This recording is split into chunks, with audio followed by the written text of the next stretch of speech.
আসসালামুআলাইকুম everyone, welcome back to my channel. আজকের পর্বে আপনাদেরকে তৈরি করে দেখাবো চাইনিজ রেস্টুরেন্ট স্টাইলে তৈরি ভীষণ মজাদার চিকেন ফ্রাইয়ের একটি রেসিপি। চিকেন ফ্রাইয়ের একটি রেসিপি কিন্তু অলরেডি আমি আমার চ্যানেলে শেয়ার করেছি। একটি না, বেশ কয়েকটা রেসিপি শেয়ার করেছি, যেটা অল্প সময়ের ভেতরে সবাই খুব পছন্দ করেছেন এবং অনেকেই আমাকে আবারও একটা চিকেন ফ্রাইয়ের রেসিপি খুব সহজ পদ্ধতিতে তৈরি করে দেখানোর জন্য বলেছিলেন। তো আপনাদের বোঝার সুবিধার্থে এখানে ডিটেলসে এবং খুব সহজ পদ্ধতিতে হুবহু চাইনিজ রেস্টুরেন্ট স্টাইলে চিকেন ফ্রাইটা ঘরে কিভাবে আপনারা তৈরি করে নিতে পারেন, তো সেই রেসিপিটি আজকে আপনাদের সঙ্গে আমি শেয়ার করব। বেসিক্যালি বাড়িতে আমি সবসময়ের জন্য চিকেন ফ্রাইটা এইভাবেই তৈরি করে থাকি। তো আশা করছি সহজ পদ্ধতিতে চিকেন ফ্রাইয়ের আজকের রেসিপিটি সবার কাছে ভালো লাগবে। তো চিকেন ফ্রাই তৈরি করে নেওয়ার জন্য এখানে প্রায় 800 গ্রামের মতো মুরগির মাংস নিয়েছি। আর রানগুলোকে এখানে আমি একটু কেটে নিয়েছি, এতে করে মশলা যখন এটা ম্যারিনেট করব, ম্যারিনেট করার সময় এর ভেতরে মশলাটা খুব ভালোভাবে যাবে। তো প্রথমে দিয়ে দিচ্ছি নর্মাল তাপমাত্রায় থাকা একটা ডিম। তারপরে দিয়ে দিচ্ছি হচ্ছে 2 চা চামচ মরিচ গুঁড়ো। এখানে আসলে ঝালের পরিমাণটা আপনারা আপনাদের স্বাদ অনুযায়ী দিয়ে নেবেন। ধনিয়া গুঁড়ো দিয়ে দিলাম 1 চা চামচ, জিরা গুঁড়ো দিয়ে দিচ্ছি 1 চা চামচ,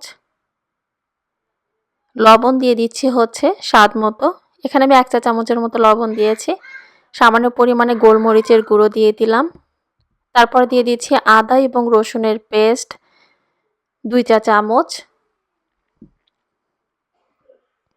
সয়া সস দিয়ে দিচ্ছি 1 চা চামচ, তারপর দিয়ে দিচ্ছি টমেটো সস 1 চা চামচ।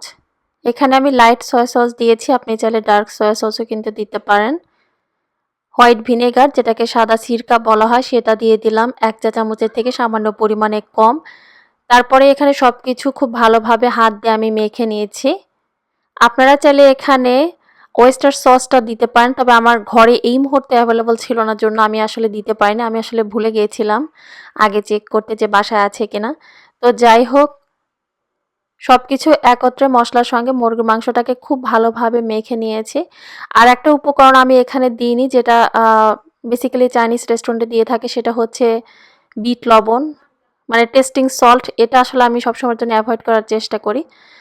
তো মশলার সঙ্গে মুরগির মাংসটা খুব ভালোভাবে মেখে নেওয়ার পর এটা আমি আধা ঘন্টার জন্য রেস্টে রেখেছিলাম। তারপরে এখানে 1 চা চামচ দিয়ে দিলাম বেকিং সোডা এবং সামান্য পরিমাণে, তাও প্রায় এখানে 1/4 কাপের মতো দিয়ে দিয়েছি হচ্ছে কর্নফ্লাওয়ার, কর্নস্টার্চ যেটাকে বলা হয়। তারপরে দিয়ে দিয়েছি হচ্ছে 2 থেকে 3 টেবিল চামচের মতো ময়দা। এরপর সবকিছু একত্রে খুব ভালোভাবে আমি মেখে নিচ্ছি। এই পর্যায়ে আসলে পানির দরকার হয় না, যেহেতু ডিমটা দেওয়া আছে। তবুও আপনাদের ক্ষেত্রে যদি মনে হয় যে এটা মাখানো অসুবিধা হচ্ছে, মানে সামান্য পরিমাণে পানি লাগবে, তো সেই ক্ষেত্রে কিন্তু আপনারা চাইলে সামান্য পরিমাণ পানি দিয়ে এখানে এটা খুব ভালোভাবে মেখে নিলেই হয়ে যাবে। আর এখানে আপনারা চাইলে কিন্তু সামান্য পরিমাণে লেবুর রসটাও দিতে পারেন। তো সবকিছুর সঙ্গে খুব ভালোভাবে এটা মেখে নেওয়ার পর এখন আবারও 10 মিনিটের মতো এটা আমি একটু রেস্টে রেখে দিব। তারপরে চলে যাব হচ্ছে সরাসরি চিকেনগুলোকে ভেজে নিতে। আর একটু লক্ষ্য করে দেখুন এখানে কোটিংটা কতটা পারফেক্ট হয়েছে। তো প্রথমে চুলার আঁচটা বাড়িয়ে তেলটাকে একটু গরম করে নিতে হবে, তবে খুব বেশি পরিমাণে তেল কিন্তু গরম হওয়া যাবে না, তাহলে দেখা যাবে চিকেনের কালারটা কিন্তু নষ্ট হয়ে যাবে এবং ভেতরে যে মুরগির মাংসটা আছে সেটা কিন্তু খুব ভালোভাবে সেদ্ধ হবে না। তো প্রথম দিকে চুলার আঁচটা বাড়িয়ে একটু তেলটাকে গরম করে নিতে হবে। তারপরে এক এক করে ম্যারিনেট করে রাখা মুরগির মাংসগুলো তেলের ভেতর দিয়ে দিতে হবে। একটা পাশ হয়ে যাওয়ার পর এখন উল্টে দিচ্ছি। এখানে আসলে চিকেন ফ্রাইটা ভাজতে টোটাল 8 থেকে 10 মিনিটের মতো আমার সময় লেগেছে। তবে একেকটা চুলার তাপমাত্রা একেক রকম হওয়ার কারণে কিন্তু আসলে সময়টা কম বা বেশিও লাগতে পারে। তবে খেয়াল রাখবেন খুব বেশি সময় নিয়ে তাড়াহুড়ো করে চুলার আঁচটা একদম বাড়িয়ে দিয়ে এখানে চিকেনগুলো না ভাজতে, কারণ সেক্ষেত্রে কিন্তু বাইরের যে কালার, মানে কোটিংটা আছে সেটা খুব তাড়াতাড়ি একটা কালার চলে আসবে, কিন্তু ভেতরে মুরগির মাংসটা ভালোভাবে সেদ্ধ হবে না। তো সেই বিষয়টাও কিন্তু লক্ষ্য রাখতে হবে। আবার যদি আপনি কম আঁচে অনেকক্ষণ, মানে 20 থেকে 25 মিনিট বা তারও বেশি সময় নিয়ে এখানে মানে মুরগির মাংসটা বাইরের যে কোটিংটা আছে সেটাও অনেক বেশি মুচমুচে হওয়ার জন্য দীর্ঘ সময় নিয়ে ভাজলে কিন্তু সেটাও ভালো হবে না। সেক্ষেত্রে মুরগির মাংসের ভেতরে জুসিনেসটা বজায় থাকবে না, অনেকটা হার্ড হয়ে যাবে।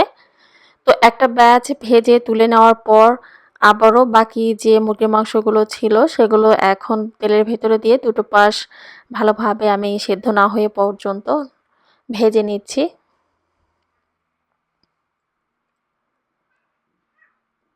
দেখুন খুব সুন্দর কিন্তু একটা কালার চলে এসেছে চিকেনে, এবং বাইরের যে কোটিংটা কর্নফ্লাওয়ারটা দেওয়ার কারণে কিন্তু এটা অনেক বেশি মুচমুচে হয়েছে।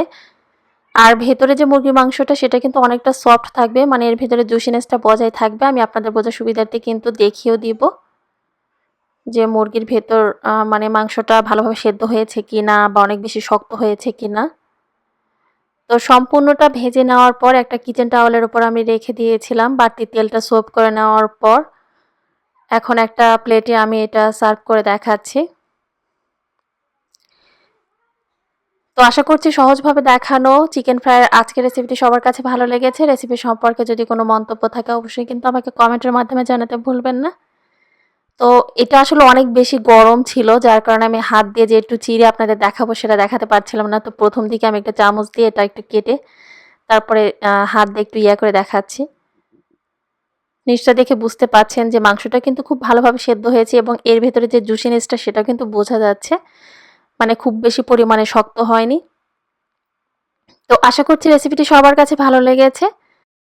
আল্লাহ হাফেজ।